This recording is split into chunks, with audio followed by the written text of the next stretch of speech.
Isang kahangalan po ang doktrina ng tinatawag nilang Trinidad.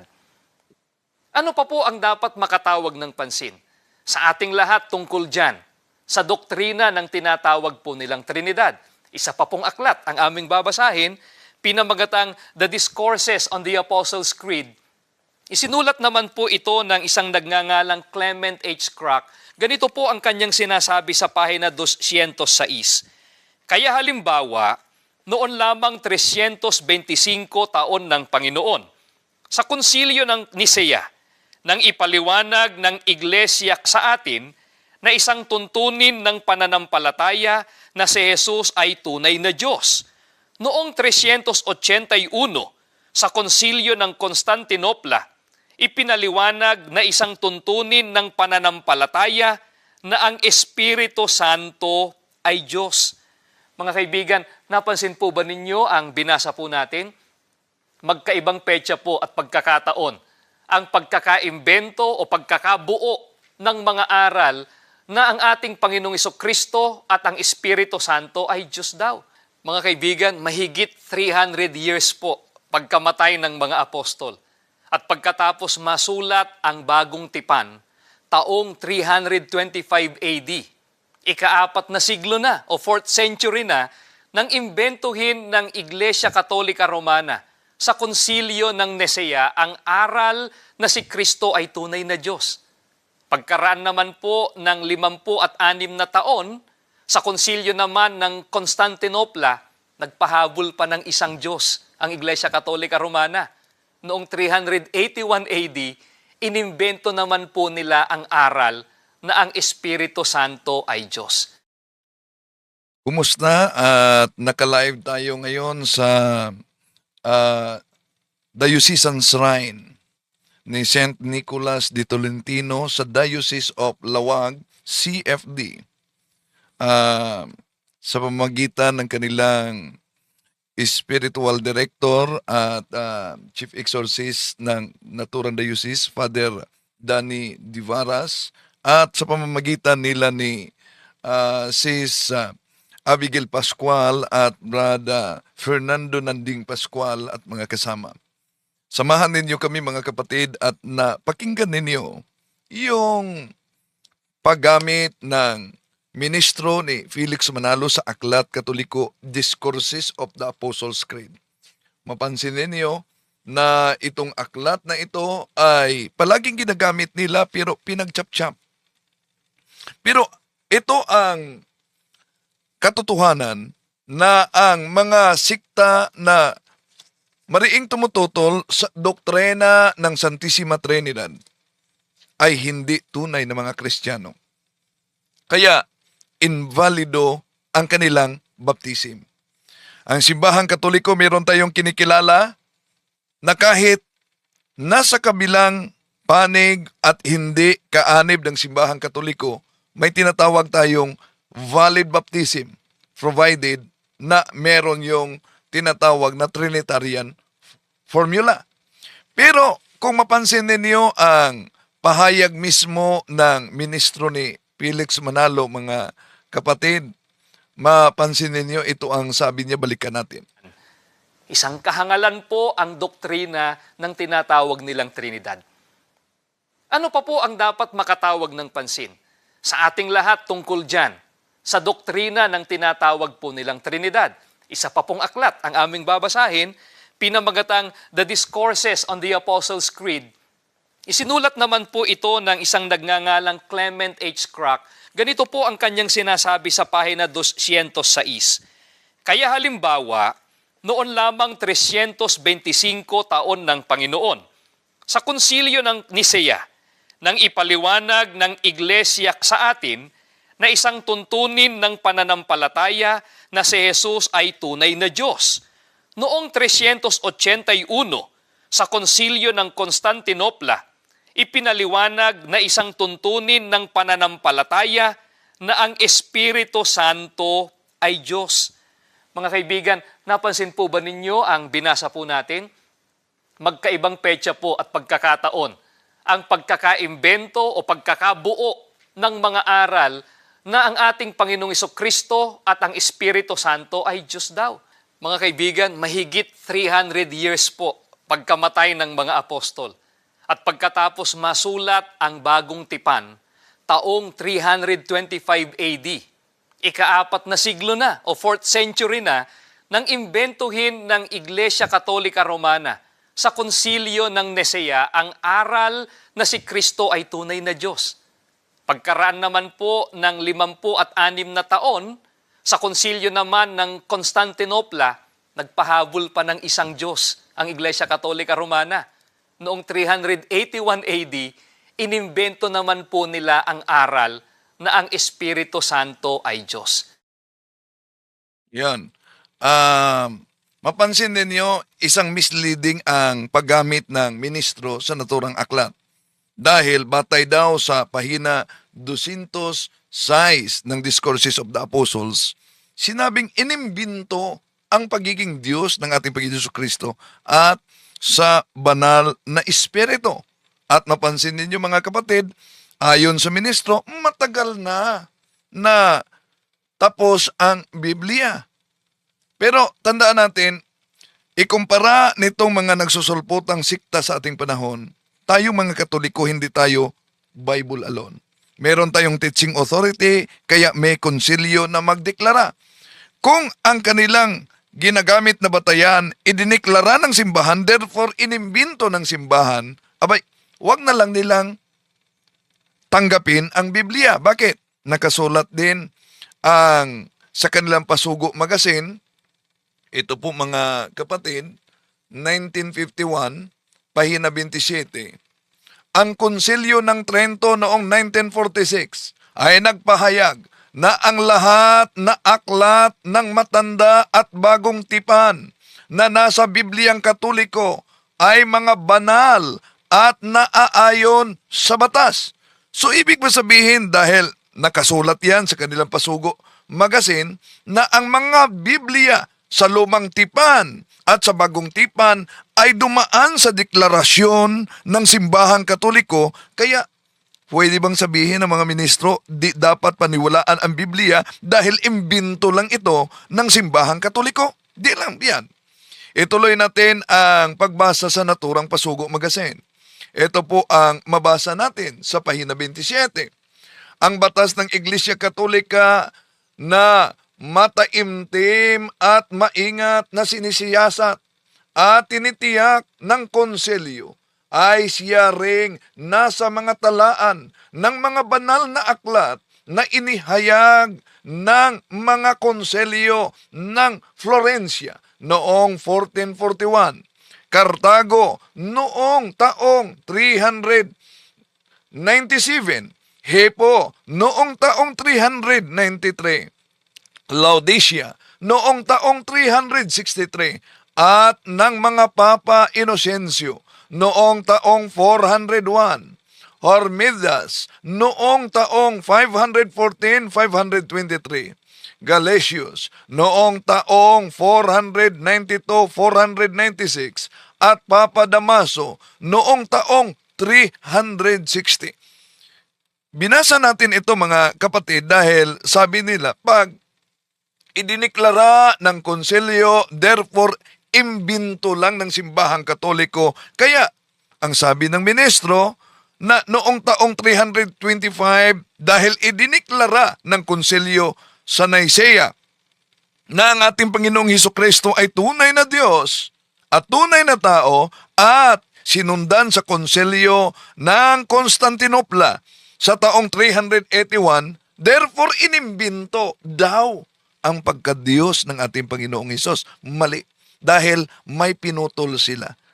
Pinutol nila, ito ang unang binasa nila mga kapatid. Pansinin ninyo kung iniminto ba ang pagkadiyos. Ito ang mabasa. It was not until 325 Anno Domini at the Council of Nicaea that the Church defined for us that it was an article of faith that Jesus is truly God. And 381, at the Council of Constantinople, it was defined that it is an article of faith that the Holy Ghost is God. Yun ang mabasa natin, mga kapatid, na binasa ng ministro at pagkatapos nagsabi na imbensyon lang daw ang doktrina na ito. May iniwasan kasi para mapilipit. Ito po, kinulayan ko ng kulay pula sa aklat na ito, mga kapatid, Discourses of the Apostles' Creed. Kaya ang galing talaga nila na magpilipit sa nakasulat. Ito ang nakasulat. Balikan natin pagbasa ang ginamit ng ministro. It was not until 325 Anno Domini at the Council of Nicaea that the Church defined for us that it was an article of faith that Jesus is truly God. In 381, at the Council of Constantinople, it was defined that it is an article of faith that the Holy Ghost is God. O ano ang karugtong? These were new doctrines. Hindi pala bago na doktrina ito. Pero bakit diniklara? Ito ang iniwasan ng ministro. It was only after they were being denied that the church reaffirmed and made clear that what had been taught by Christ and His apostles. O, yan. Nilinaw sa pamamagitan. So, malinaw na iniwasan yan ng mga ministro ni Felix Manalo, kaya dapat alam ninyo, mga kapatid, no? Dahil yun ang palaging ginagamit nila para igiit na imbensyon lang ng simbahang Katoliko. Pero malinaw pala yung iniwasan. Hindi ito bagong doktrina. It was only after they were being denied that the church reaffirmed and made clear what has been, anong turo ng ating Panginoon Jesucristo at ano ang turo ng mga apostol. Ang banal na Trinity, formula sa binyag na itinuturo ng ating Panginoon Jesucristo sa Mateo Kapitulo 28, 19, 20. Kaya, ang hindi Trinitarian formula baptism, invalid ang binyag, mga kapatid. Therefore, dahil invalid ang binyag, hindi sila tunay na mga Kristiyano. At daming mga sikta ngayon na hindi talaga Trinitarian, therefore hindi tunay na Kristiyano. Pero ang tanong, biblical ba ang basihan sa Trinity? Dahil ito ang palaging tinutulig sa hindi lamang sa Iglesia ni Cristo na tatag ni Felix Manalo, kahit na sa Saksi ni Jehovah na tatag ni Charles Taze Russell, at kahit na sa MCGI, nakilala sa programang Dating Daan na tatag ni Brother Eliseo Soriano. No? At kung sa mga Muslim, sasabihin nila na ang Trinity ay tatlong Diyos daw. Hindi yan totoo. Isa sa mga pinagbatayan nila, mga mahal na kapatid, na di paniwalaan ang Trinity dahil sa Biblia di mabasa letra por letra ang salitang Trinity. Mag-ingat kayo dyan dahil may version na mabasa kung gusto ninyo letra por letra talaga. Baka di na sila updated sa ganyan. Pero kung iyon ang kanilang paniniwalaan na pag di mabasa sa Biblia, di dapat paniniwalaan, remember, the word monotheism. Yung monotheism, ang paniniwala natin na may iisang Diyos.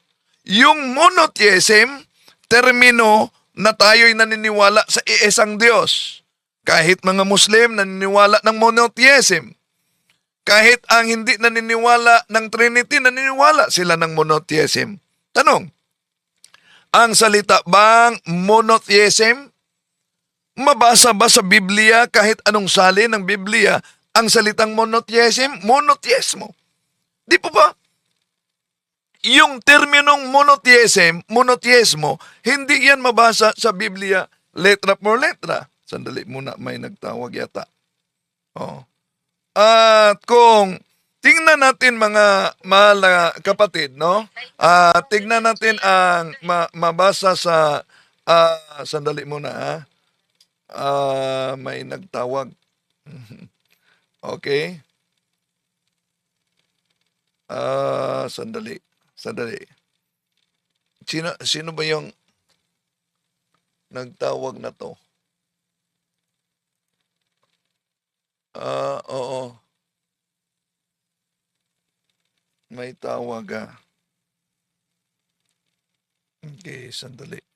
Hindi sa iyo, Bradyando? Sandali.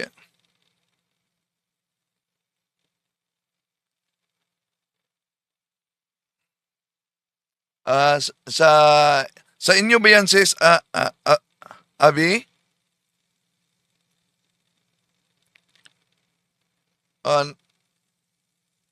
Ah, hindi sa kanila. Okay, sige, salamat. Okay, tuloy natin mga mahal na kapatid, no? So, napansin niyo, meron silang iniiwasan, no?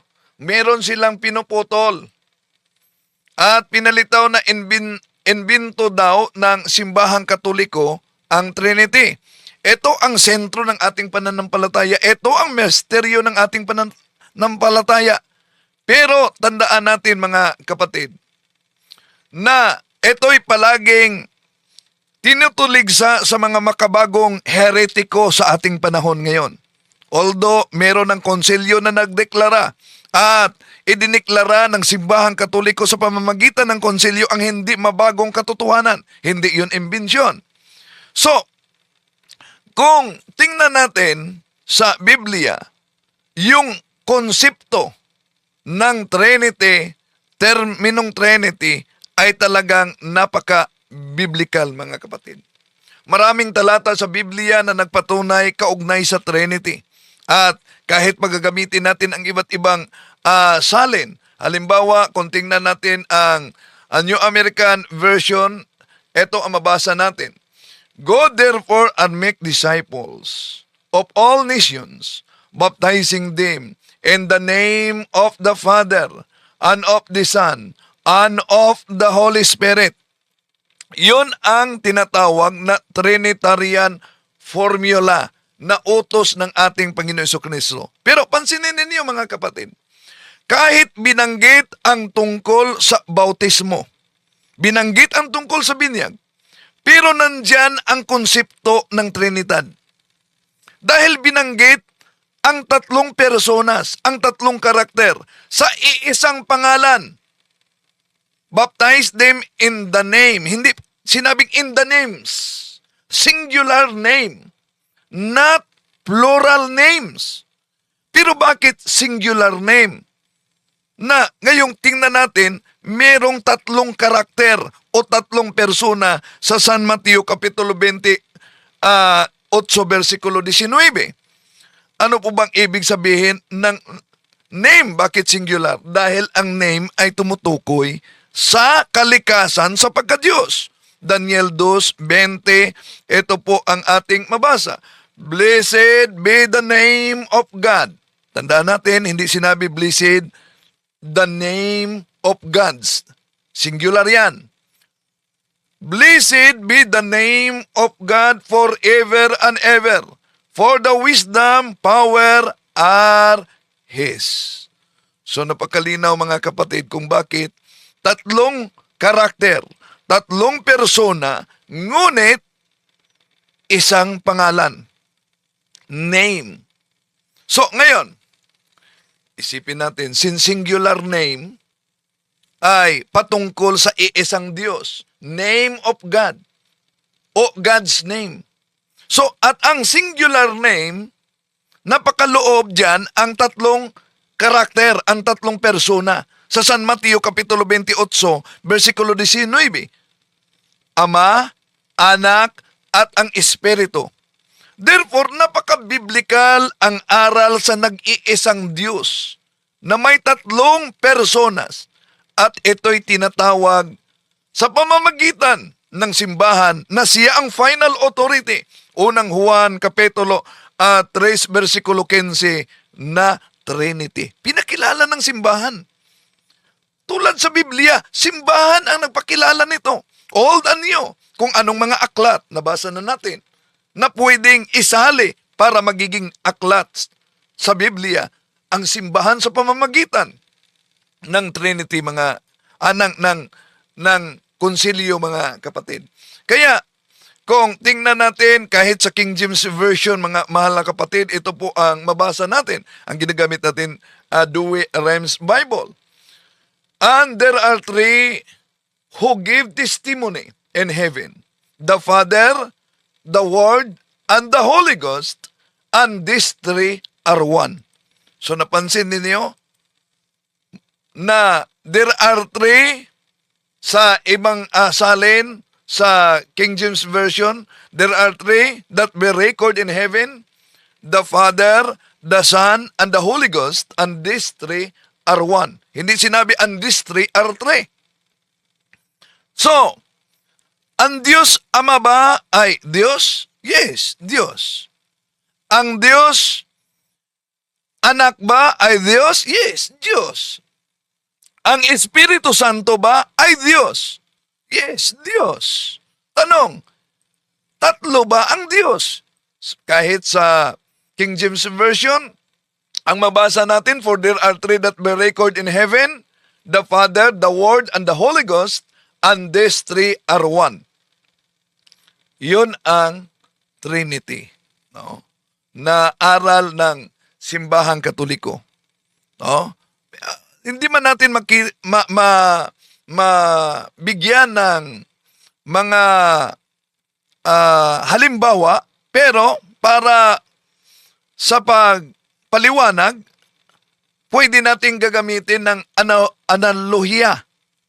Halimbawa, ang Luzon ba ay Pilipinas? Natural, Pilipinas ang Luzon. Ang Visayas ba ay Pilipinas? Natural, Pilipinas ang Visayas.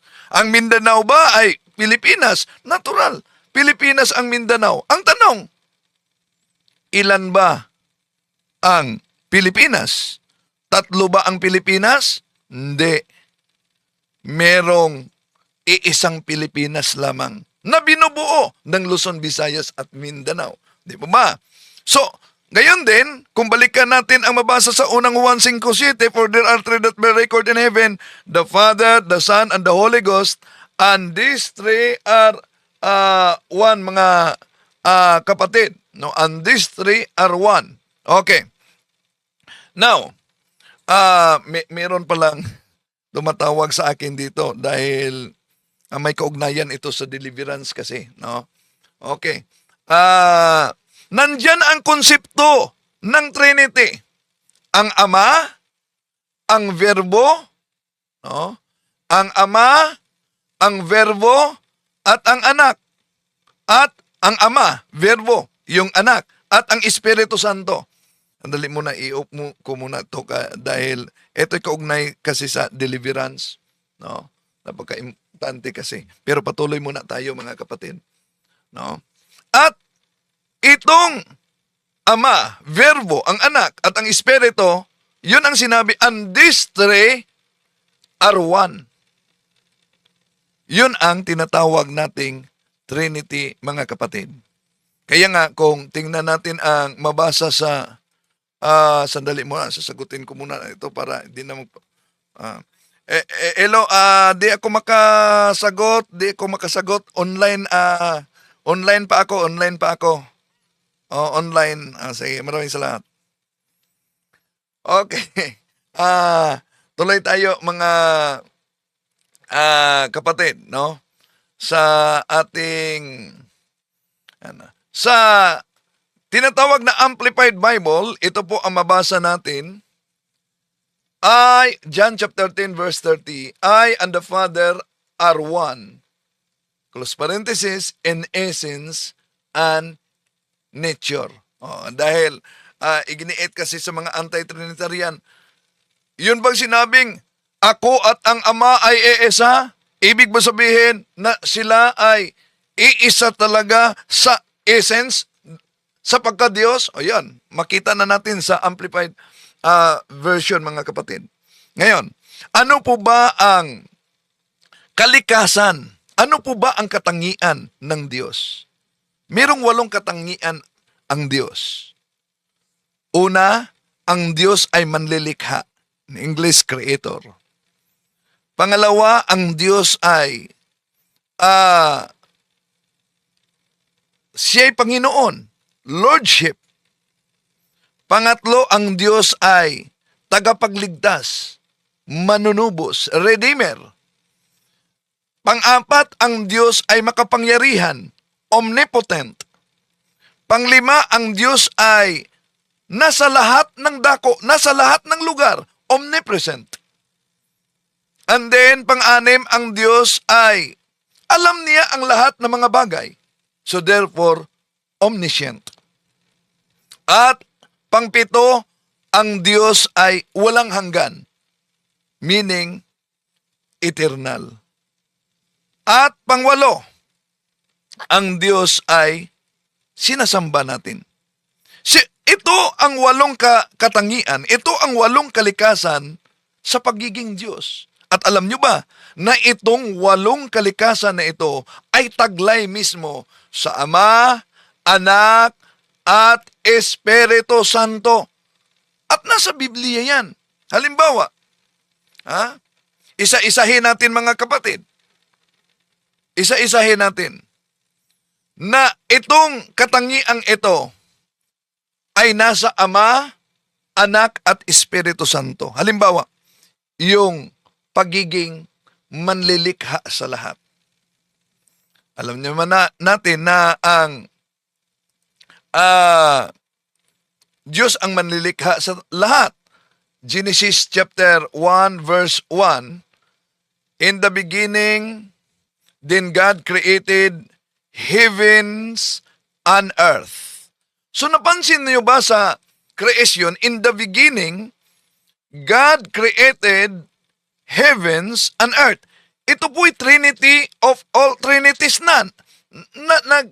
nagpakita sa katangian ng Diyos. Bakit? In the beginning time, God created heavens, space, earth, matter. At itong tatlong ito ay binubuo ng tatlo din. Time, merong past, present, future. Kahit tatlo, iisara sa time. Heavens, ano yan? Space, high, with, lid. Tatlo din. Matter, solid, liquid, gas. O tatlo din. No? So, sa creation pa lang mga kapatid, makita natin na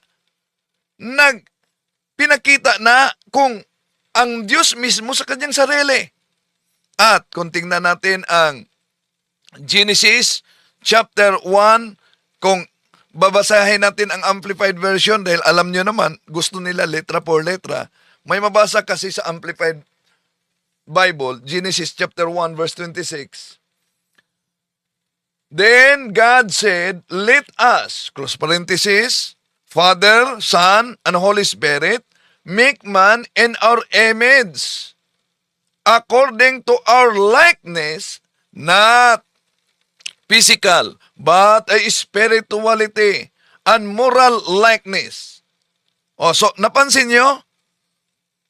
Sa ibang salin, God said, let us make man according to our image and likeness. Let us, plural, make man according to our, plural, image, singular. O, napansin nyo ba sa creation? No? Diyan makita natin mga kapatid. Now, so, ngayon, ang Diyos ay tagapaglikha. Ang Amahan ay tagapaglikha. Ang mabasa natin yan sa Deuteronomy Kapitulo 32, versikulo 6, na ang Ama ay tagapaglikha.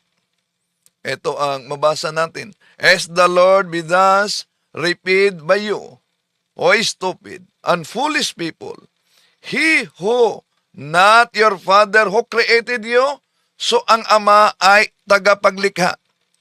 Ang tanong, ang anak ba ay mabasa ba natin din na tagapaglikha?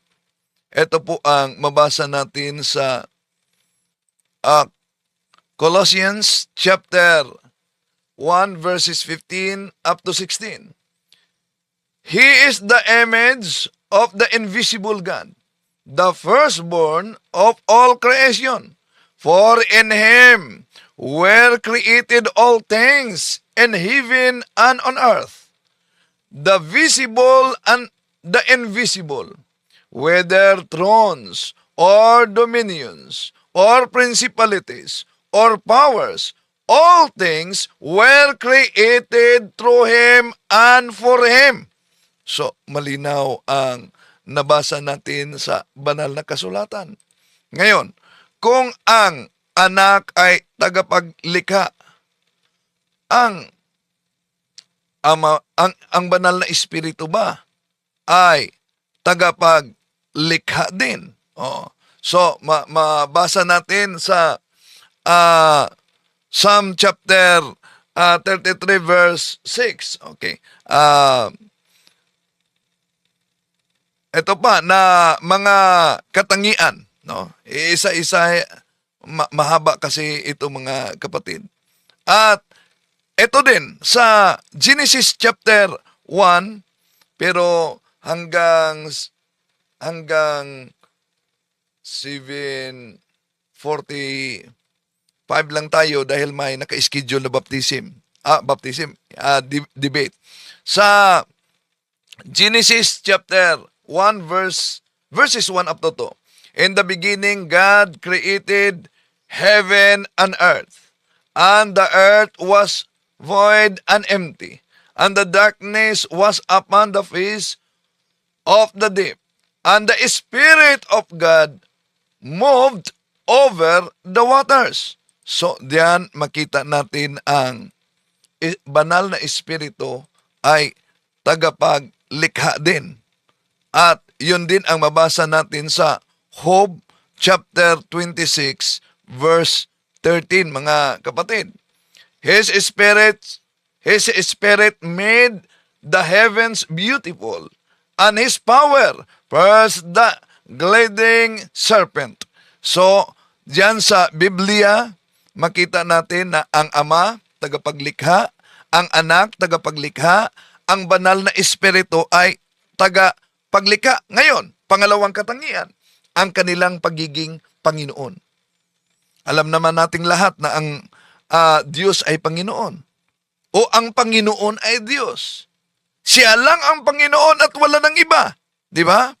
Mabasa natin yan sa Isaias kapitulo 45, versikulo 5 hanggang 6. I am the Lord, and there is no other. There is no God besides me. So, siya lang ang nag-iisang Panginoon. Makita natin yan sa Biblia, mga kapatid.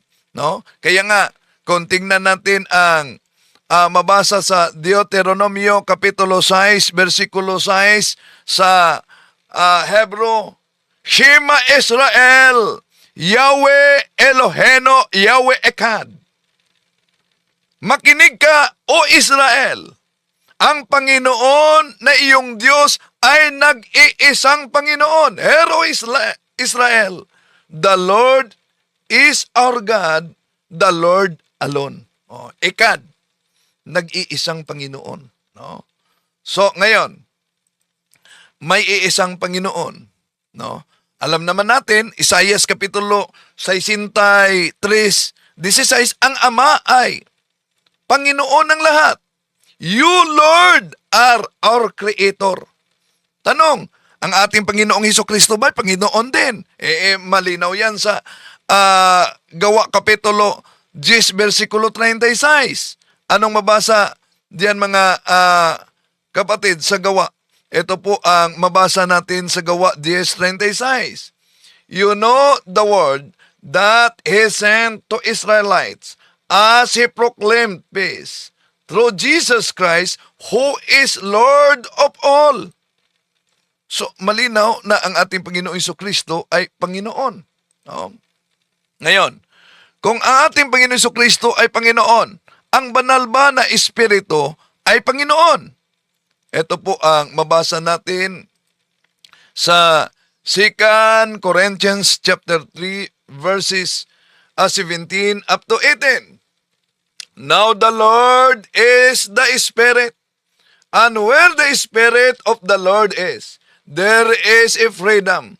All of us, gazing with unveiled face on the glory of the Lord, are being transformed into the same image from glory to glory as the Lord who is the Spirit.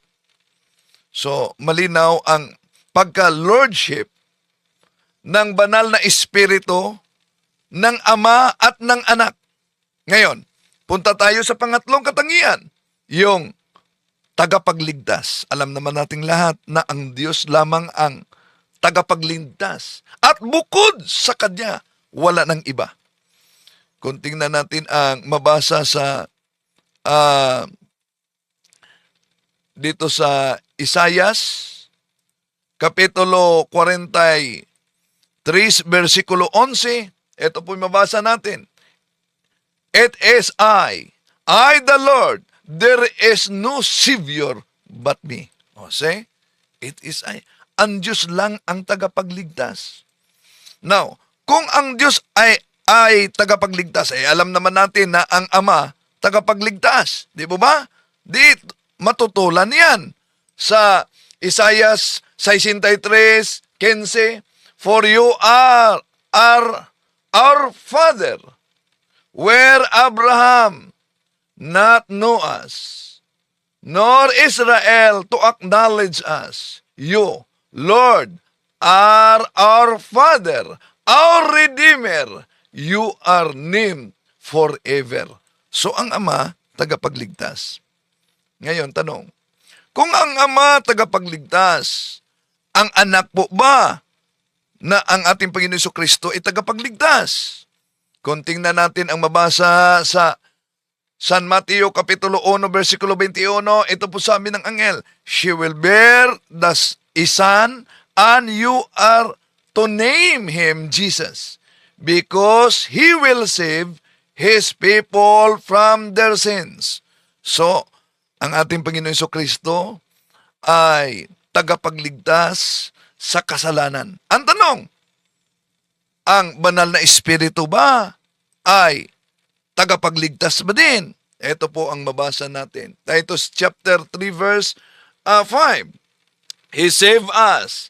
It was not because of any good deeds that we ourselves have done, but because of His own mercy, that He saved us through the Holy Spirit, who gives us new birth, a new life by washing us. See? So taglay ng banal na Espiritu ang naturang katangian sa tagapagligtas, mga mahal na kapatid. No? So, napakalinaw yan. Ang tanong, yung katangian sa pagiging omnipotent, makapangyarihan sa lahat, all-powerful.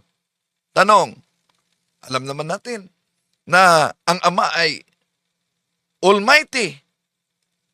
Nasa Genesis Kapitulo 28, versikulo 3 yan, may God Almighty bless you and make you fertile. So, ang Ama ay Almighty.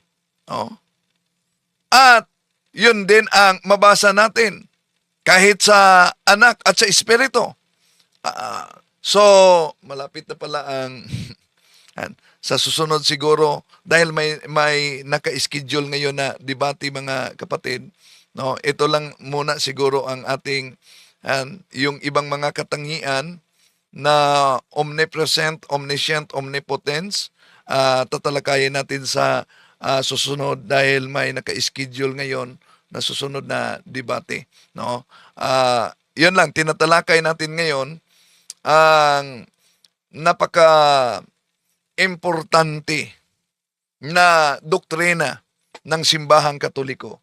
No? Ang doktrina ng Simbahang Katoliko about sa Holy Trinity, banal na sangtatlo.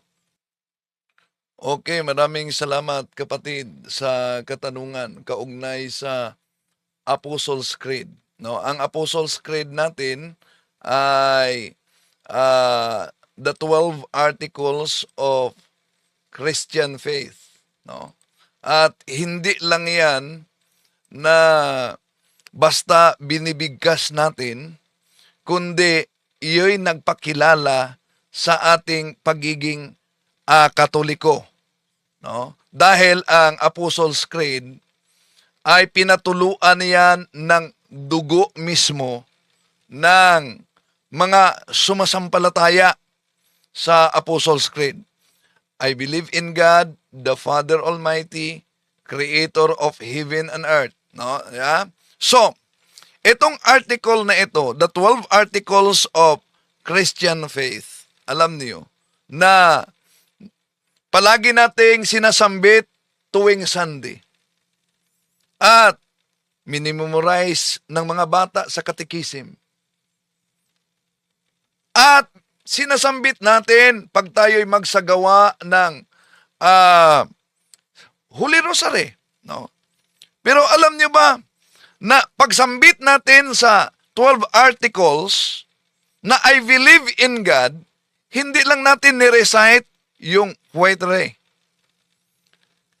Kundi ito'y pagdeklara sa digmaan laban sa kasinungalingan. Bakit? Dahil yung 12 articles of Christian faith, bunga yan sa deklarasyon ng iba't ibang konselyo ng Simbahang Katoliko dahil sa paglitaw noon ng iba't ibang mga erehe. So, ibig sabihin, nang idineklarar natin yan, you are declaring war on lies. You are aligning your soul with 2,000 years of saints, martyrs, and defenders of the faith. So, the Apostles' Creed declares the truth exists. The truth is a person. And we believe in Him. Oh? Kaya, napaka-importante ang pananampalataya kung mabasa natin sa Romans chapter 10 verse 9.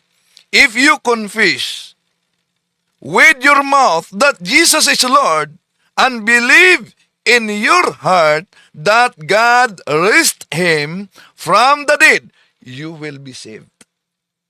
Yan. So, ibig sabihin, nang idineklara natin ang Apostles' Creed, idineklara natin ang ating pagdepensa, our defense against error.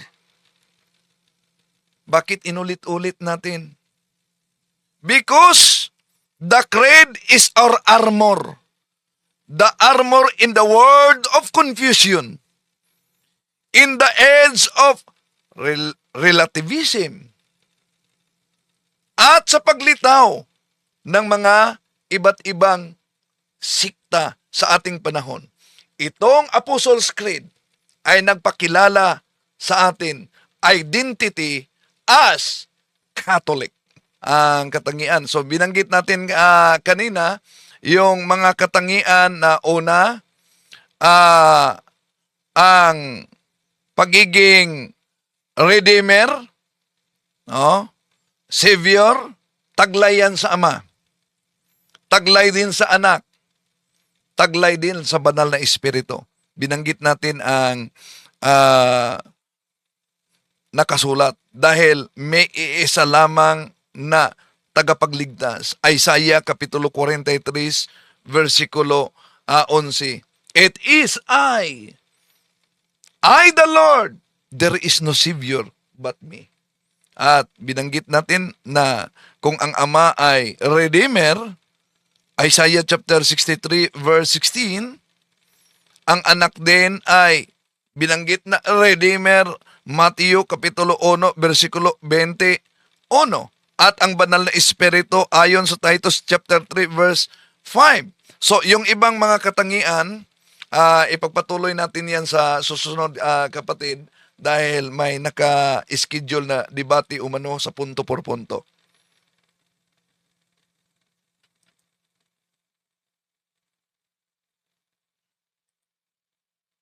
8:30 pa ang debate. Sino ba mag-debate ngayon? Okay. Anong paksa?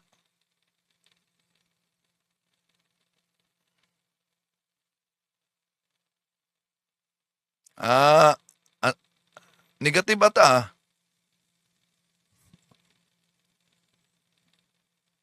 Oh, so affirmative must be always yung tinatawag na proposition must be always affirmative, no? Okay. So, sige, mahaba kasi ito kung tatalakayin natin yung iba pang mga katangian dahil 8 katangian ito, mga kapatid, yung omnipresent, omniscience, omnipotence, no? At ito'y taglay sa 3 persona sa iisa lamang na essence na pagka-Diyos.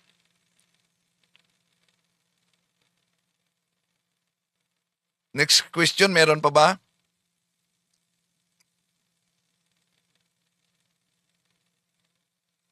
Okay. Kasama ba natin si Father ngayon?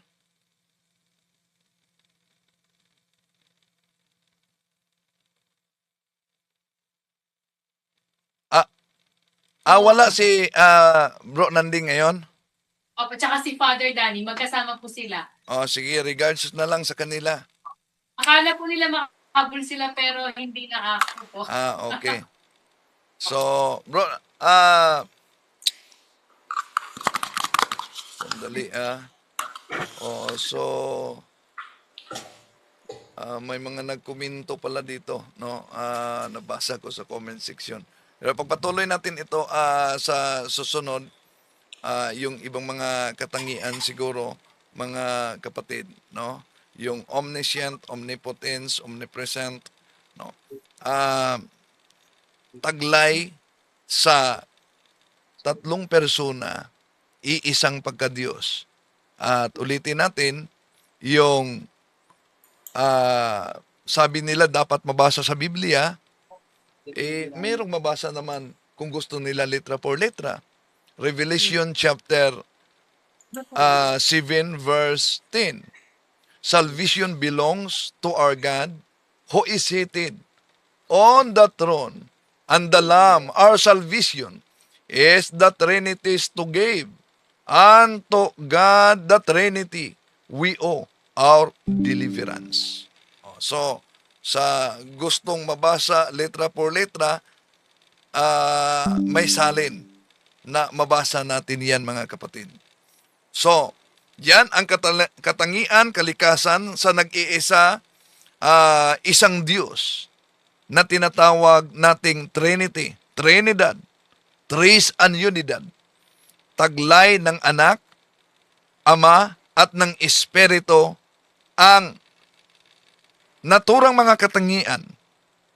Kaya sa Juan 10:30, ako at ang Ama ay iisa. At sa unang Juan, Kapitulo 5, versikulo 7, for there are 3 that we record in heaven, the Father, the Word, and the Holy Ghost, and these 3 are one. Kaya yung tumututol na si Kristo ay tunay na Diyos, yon ang revivalist ng Arianism noon. Yung tumututol na ang banal na Espiritu ay hindi Diyos, ang banal na Espiritu ay Diyos, yon ay revivalist ng grupong modalism noon, no? At iba pang mga erehe. Kaya yung mga aklat na ginagamit ng ministro ni Felix Manalo, yon, busted sila dyan. Bakit? Itong aklat na ito na ginagamit, Isang kahangalan po ang doktrina ng tinatawag nilang Trinidad. Ano pa po ang dapat makatawag ng pansin sa ating lahat tungkol dyan, sa doktrina ng tinatawag po nilang Trinidad? Isa pa pong aklat ang aming babasahin, pinamagatang The Discourses on the Apostles' Creed. Isinulat naman po ito ng isang nagngangalang Clement H. Crack. Ganito po ang kanyang sinasabi sa pahina 206. Kaya halimbawa, noon lamang 325 taon ng Panginoon, sa konsilyo ng Nisea, nang ipaliwanag ng Iglesia sa atin na isang tuntunin ng pananampalataya na si Jesus ay tunay na Diyos. Noong 381, sa konsilyo ng Constantinopla, ipinaliwanag na isang tuntunin ng pananampalataya na ang Espiritu Santo ay Diyos. Mga kaibigan, napansin po ba ninyo ang binasa po natin? Magkaibang petsa po at pagkakataon ang pagkakaimbento o pagkakabuo ng mga aral na ang ating Panginoong Jesucristo at ang Espiritu Santo ay Diyos daw. Mga kaibigan, mahigit 300 years po pagkamatay ng mga apostol. At pagkatapos masulat ang bagong tipan, taong 325 AD, ika-4 na siglo na o 4th century na, nang imbentuhin ng Iglesia Katolika Romana sa konsilyo ng Nisea ang aral na si Kristo ay tunay na Diyos. Pagkaraan naman po ng 56 na taon, sa konsilyo naman ng Constantinopla, nagpahabol pa ng isang Diyos ang Iglesia Katolika Romana. Noong 381 AD, inimbento naman po nila ang aral na ang Espiritu Santo ay Diyos. Yun, huwag kayong magpalingla sa ganitong pagpakalat ng kasinungalingan sa mga mangangaral na tatag lamang ng tao. Dahil pinutol nila, iniwasan nila, pinipilipit nila ang aklat na Discourses of the Apostles' Creed. At iniwasan nila ito na it was not until 325 Anno Domini at the Council of Nicaea that the Church defined for us that it was an article of faith that Jesus is truly God. In 381 at the Council of Constantinople, it was defined that it is an article of faith that the Holy Ghost is God. May iniwasan. There were new doctrine. These were new doctrine. It was only after they were being denied that the church reaffirmed and made clear what had been taught by Jesus and His apostles. So, idiniklara lang ng simbahan ang hindi mabago na katotohanan. Kaya kung idiniklara ng konsilyo ang di mabago na katotohanan, therefore, di nila pwedeng tanggapin, huwag nyo na lang tanggapin ang Biblia. Bakit? Dahil kahit sa kanilang Pasugo Magazine, ang Biblia na nakasulat sa kanilang Pasugo Magazine, kung ilang mga konselyo, ilang mga Santo Papa ang nagdeklara na ang Biblia ay dapat tanggapin. Ito'y banal na mga aklat na luma at bagong tipan at ang simbahang Katoliko ang nagdeklara nito at kinopya nila. Kaya mga kapatid, ang Biblia tulad sa Dogma of Trinity na idiniklara ng simbahang Katoliko, hindi ginawa ang bagong doktrina, kundi idiniklara ang di mabagong katotohanan. Dahil ang simbahan ay siya ang haligi at suhay ng katotohanan at hindi ang Biblia. Kaya napansin ninyo sa maraming mga sikta ngayon na nag-aangkin na Bible alone ang kanilang batayan, ngayon, iba't iba na ang kanilang doktrina. Kung hindi Trinitarian si Kibuloy, pero siya ay appointed Son of God, the owner of universe daw. Hindi Trinitarian si Manalo, pero anghel daw siya. Hindi Trinitarian si Bro Eliseo Soriano at saksi niyo ba? At lalo na ang mga Muslim. Pero dapat idipinsa natin ang pananampalataya. pro Dio et Ecclesia. Maraming salamat. So, mamaya antabayanan ninyo mga kapatid ang naka-schedule na debate. So, sis? Okay. And tapusin natin sa panalangin. In the name of the Father, and of the Son, and of the Holy Spirit. Amen. O August Queen and Our Lady of Angels, who received from God the power and mission of crushing the head of Satan, we humbly beg you to send us 7 legions with Saint Michael the Archangel as head, so that under your orders they may chase the demons, combat them everywhere, and refresh their boldness, and drive them back into the abyss. Who is like God? O God and tender Mother, you shall always be our love and our hope. O Divine Mother, send your holy angels to defend us and to drive away from us the cruel enemy. Holy angels and archangels, defend us and guard us. Amen. In the name of the Father, and of the Son, and of the Holy Spirit. Amen. Maraming salamat. Brother, thank you so much. Regards kay Father, Father at kay Bro Nanding. Opo, brother. Thank you Sige, po. bye-bye. Thank you, brother. Thank you, brother. Bye. Bye. To make his message known is our responsibility. So here we are to pledge our lives to the Lord of eternity. I am Catholic, I am alive, I am the gospel, I am the light. I am Catholic, I am alive, I